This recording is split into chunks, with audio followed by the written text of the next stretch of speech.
बिस्मिल्लाहिर्रहमानिर्रहीम। My YouTube family members, अस्सलाम वालेकुम। उम्मीद करती हूँ आप सब खैर खैरियत से होंगे। आज मैं बात करने वाली हूँ पपीते के फ़ायदे के बारे में। ना सिर्फ पपीता बल्कि इसके बीज के भी बहुत ज़्यादा फ़ायदे हैं।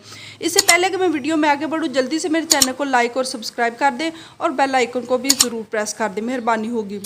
पपीते के बीजों का इस्तेमाल सेहत के लिए मुफीद है, मगर बहुत ही कम अफराद इसकी इफादियत से आगाह हैं। अल्लाह ताला ने इंसान को जो नेमतें अता फरमाई हैं, इनमें फल और सब्जियां नुमायाँ अहमियत रखती हैं, क्योंकि ये लज़्ज़त दहन के साथ न सिर्फ ग़िज़ाइयत फराहम करके सेहतमंद तवाना बनाती हैं, बल्कि कई अमराज से भी तहफ़्फ़ुज़ फराहम करती हैं। इन फलों में एक फल पपीता भी शामिल है, जो नारंगी, पीले और गुलाबी रंग का होता है। पपीते का इस्तेमाल सरतान, कल्ब, निज़ाम हज़म, ज़ियाबतीस और सोजश के लिए इज़हद मुफीद है। क्या आप जानते हैं कि पपीते के बीजों का इस्तेमाल भी कई अमराज में मुफीद साबित होता है? चूँकि स्याह रंग के ये बीज जायके में कड़वे होते हैं, इसलिए अमूमन फेंक दिए जाते हैं, जबकि हकीकत तो ये है ये कई मुफीद अज्जा का माख्ज़ है और 100 ग्राम खुशक पपीते के बीज तकरीबन 558 कैलोरीज फराहम करते हैं। इन बीजों में प्रोटीन, चर्बी, fibre, iron, calcium, magnesium, phosphorus, zinc जैसे मुफीद अज्जा पाए जाते हैं। पपीते के बीज मोनोसैचुरेटेड, इनमें पॉलीफेनोल्स और फ्लावोनॉइड्स भी पाए जाते हैं, जो ताकतवर एंटीऑक्सीडेंट हैं। पपीते के बीजों का इस्तेमाल खराबी याम और दर्द की शिकायत को रफ़ा करता है। पपीते के बीज लीवर की सर्वस के लिए भी इलाज के तौर पर इस्तेमाल किए जा सकते हैं। कुछ लोग कड़वाहट की वजह से इन्हें इस्तेमाल नहीं करते, लेकिन अगर इन्हें शहद के साथ मिलाकर इस्तेमाल कर लिया जाए तो बहुत फ़ायदेमंद है। की खराबी के लिए रोज़ाना 3 से 4 पपीते के बीज कुचल कर लीमू के रस के साथ मिलाकर इस्तेमाल करें। बीजों में पपीन नामी खामरे पाए जाते हैं, जो हाजमे में मददगार साबित होते हैं। टाइफाइड और डेंगू बुखार से महफूज रहने के लिए रोज़ाना 1 चम्मच बीज का सफूफ ताज़ा पानी के साथ इस्तेमाल करें। इंसदादे सोजश के लिए भी ये बहुत अहमियत के हामिल हैं। पपीते के बीजों में मौजूद फ्लेवोनॉइड्स और अल्कलॉइड्स मरकबात दफ़ाई सोजश हैं, वायरल इन्फेक्शन से लड़ने से मदद फराहम करते हैं। नीज़ जोड़ों के दर्द में भी कमी वाक़या होती है। एंटीऑक्सीडेंट से भरपूर होने की वजह से जिस्म से फासिल मवाद खारिज करके जिगर के अफ़ाल को दुरुस्त रखते हैं। जिगर का सिकुड़ना एक ख़तरनाक आर्जा है। अगर इस मर्ज़ में पपीते के बीज का इस्तेमाल कर लिए जाए तो ये जिगर की कारकर्दगी बेहतर हो जाती है और इसका हजम मामूल पर आ जाता है।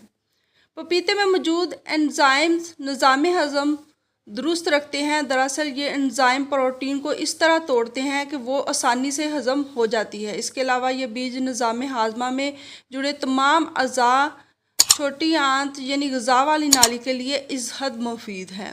हाजमे की इस्लाह के लिए रोज़ाना पपीते के बीजों का सफूफ या बीज 1 चम्मच चाय बराबर खाने के बाद खा लिए जाएं।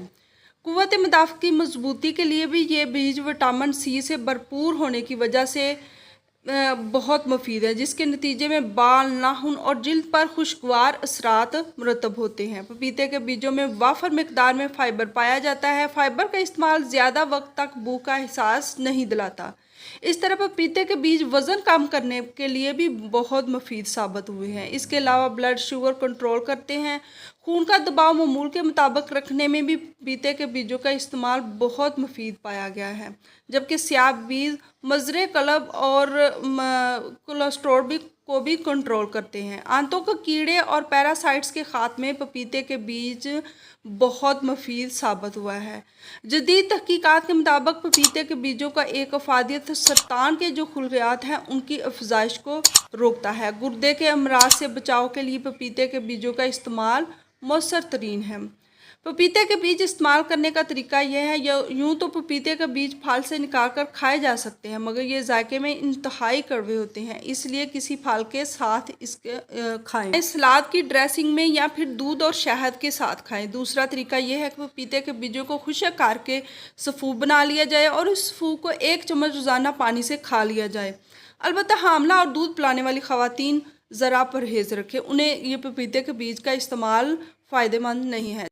जिल्द की खूबसूरती और निखार के लिए जिल्द आईना सेहत है, इसलिए सबसे ज़्यादा तवज्जो चेहरे की जिल्द पर दी जाती है। ख़ासतौर पर ख़वातीन चेहरे की खूबसूरती के लिए बहुत हसास हैं।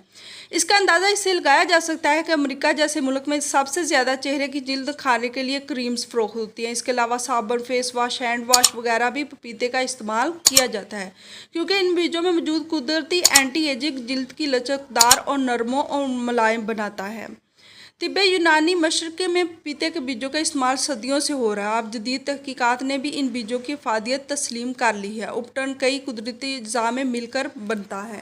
इसमें पपीते के बीजों का सूप भी शामिल होता है। उपटन का इस्तेमाल जिल्द को तरोताज़ा करता है, जिल्द में खिंचाव पैदा करता है जिससे जिल्द ढलकती नहीं, गिर्द को साफ़ करता है और ख़ास तौर पर बाजू और टांगों के जोड़ों से स्याही की जो तय है उसे हटाता है। ऐसी ख़वातीन जो चेहरे की रंगत निखारने और झुर्रियों से निजात के लिए मसनूई क्रीम्स का सहारा लेती हैं, वो पपीते के बीजों का तेल या इनसे तैयार करता उपटन क्रीम का इस्तेमाल करें। इसके अलावा चेहरे के ब्लैक हेड्स को ख़त्म करने एलोवेरा और पपीते का गोदा हम वज़न लेकर ब्लेंडर कर लें और एक साफ़ बोतल में डालकर फ्रिज में रख लें और दिन में किसी भी वक्त एक प्याली में 1 चाय का चम्मच अमेज़ा और चुटकी भर बेकिंग सोडा मिक्स करके 10 से 12 मिनट के लिए चेहरे पर लगाएं और अच्छी तरह धो लें। इससे जो आपके ब्लैक हेड्स हैं वो हमेशा हमेशा के लिए ख़त्म हो जाएंगे। तो कैसी लगी मेरी वीडियो? अगर पसंद आए तो जल्दी से मेरे चैनल को लाइक और सब्सक्राइब कर दें। अगर मेरे चैनल पर नए आए हैं तो सब्सक्राइब लाजमी कर दीजिएगा, मेहरबानी होगी। So thanks for watching.